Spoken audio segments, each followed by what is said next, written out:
lods, so today ay magawa ako ng puto cheese.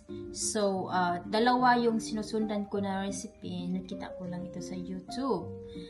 So, kumbaga, dalawang magkakaiba na recipe, ano ko lang, i-mix ko lang. Kasi yung isang recipe na ginamit ko noong last time, okay naman siya. Kaso nga lang, hindi siya mukhang puto cheese. Nagmukhang bibingka. So, yung gagawin ko ngayon ay naghanap ako ng ibang recipe. Tapos, i-ano ko na lang i-mix. Sana maganda yung resulta nito. Kasi yung plano ko nito is ipamimigay ko as na lang, regalo ko sa mga yayamanin kong mga friendship. Kasi hindi ko alam kung ano yung ibigay ko sa kanila. So, yung naisip ko is magbigay na lang ng pagkain or parang kakanin na rin. Kasi para naman maiba. Kasi pag mga material, maganda din yun kasi magagamit nila, pero maganda din yung pagkain para mabusog. Diba?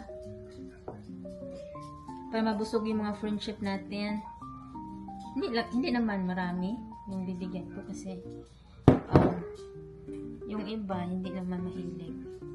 Yung mahilig lang kumain ng mga puto or mga kakanin. Kung mahilig ako sa kakanin. So, ito yung naisip ko. Lagyan daw ng, ito yung naisip ko na ibigay. So, nilagyan ko ng 2 cups of all-purpose flour and then 1 cup of sugar. Medyo mahaba-haba itong video kasi sinasala ko lahat yung mga ingredients.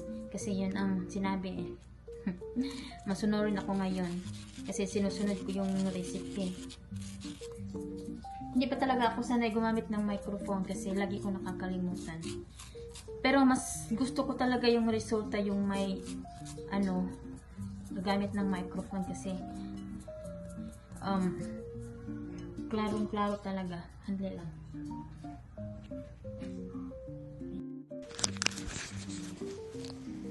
Hello, Mike. So, pinaghalo ko lang lahat kasi pag isa-isahin ko pa maabutan tayo ng bukas.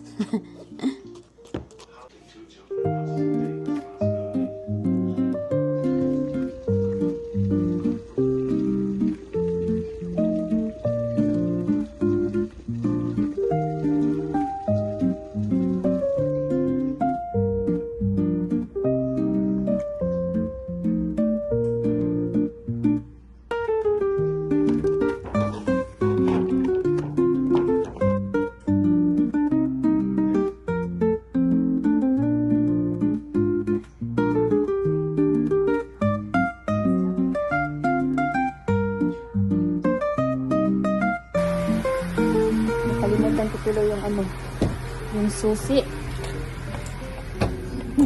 Yung phone. So, mga loads,